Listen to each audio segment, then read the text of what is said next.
One of the biggest differences, by the way, would be how quiet life can be without that constant hum and honking that we are all so used to.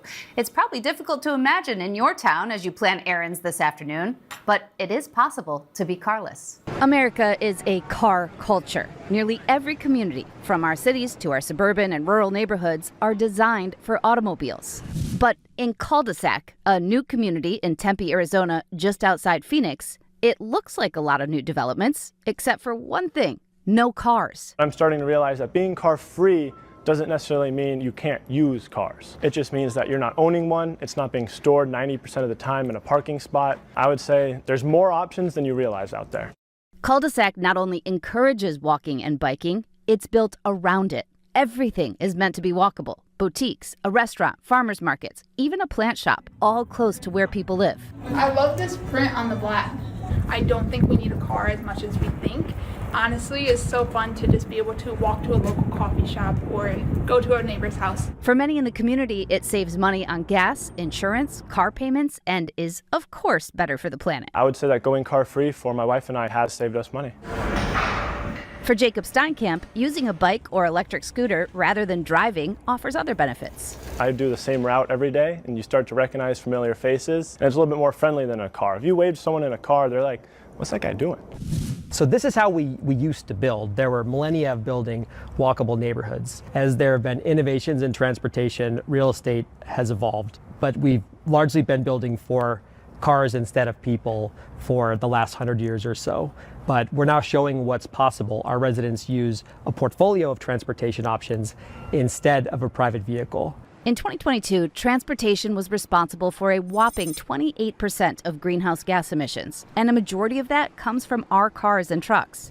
For 26-year-old Electra Hug, there's one more benefit. She's been blind since she was 16, so spending most of her time away from traffic is a real game changer. In terms of being visually impaired, I think that's why cul-de-sac brings a sense of safety too.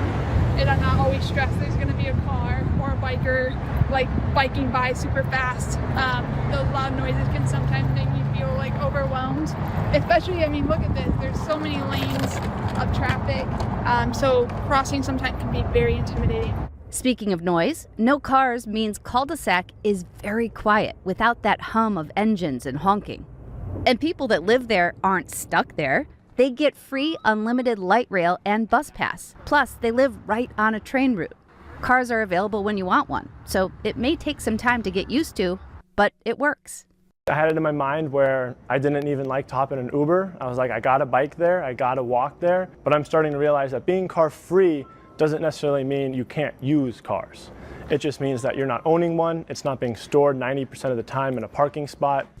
But wait, this is Tempe, Arizona, one of the most extreme climates in the country, where temperatures are regularly over 100 degrees. The CEO and co-founder of Cul-de-sac says the community was designed to keep things cooler. We have 55% landscape space, and it feels 15 degrees cooler than the project across the street. And that's because there's not a drop of asphalt, there's lots of trees and shade, and also the white reflects heat. But these communities aren't possible everywhere, since in some areas, they're actually illegal. Through zoning and parking minimums and other rules, we've effectively made it so that you're not allowed to build walkable neighborhoods. As a result, there's fewer than 10% of Americans that get to live in a walkable neighborhood. It's car-free, but it's more than that too. It's building me a community of people. It's allowing me to make friends that I never thought I would ever be able to meet. And so it's just been such a gift in my life. For the people who live in cul-de-sac, they get a free, unlimited light rail and bus pass. They also live right on a train route. And you don't have to live in cul-de-sac to live like they do. All of us could shop locally whenever possible, walk or bike those short trips instead of automatically jumping in the car. I've been biking a little bit more that way. And even if mass transit doesn't work for a complete trip, maybe it's part of your commute. You know, I love this idea, this cul-de-sac, especially when he said that, I get to see the same faces every single day. Yes. Just really strengthen the idea of a community. Now, I do want to pivot to ask you some more questions, obviously. It's Earth Day questions. A lot of people are asking these questions online. The first one is, will it keep getting hotter? I mean, overall, the answer is yes, but no. It won't get hotter every single day, every single year. It's not just a constant linear up. This is a big misconception. While the last 11 years have been the hottest 11 years on record, we peaked in 2024, then 2025 was slightly cooler. We'll see those little wobbles back and forth. But you look at that graphic, it's clear. Since records began in the 1800s, overall trend, way warmer. Now, what about global warming? Does that cause more severe storms? So it's an interesting way to pose that, right? Storms have always been around, but human-induced warming doesn't create them, it just amplifies storms. So hurricanes, for example, they have and always will be here.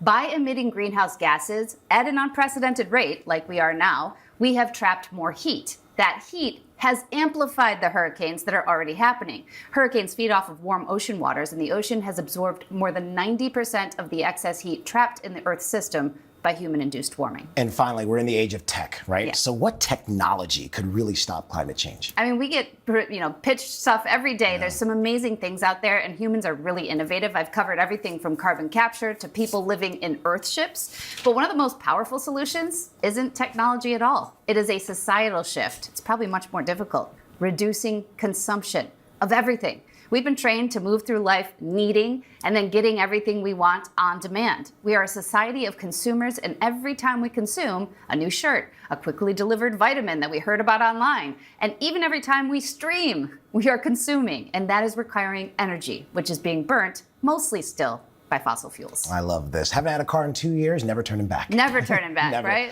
Never. Car free. Yes. You're already there. You already live in cul-de-sac, essentially. Pretty much.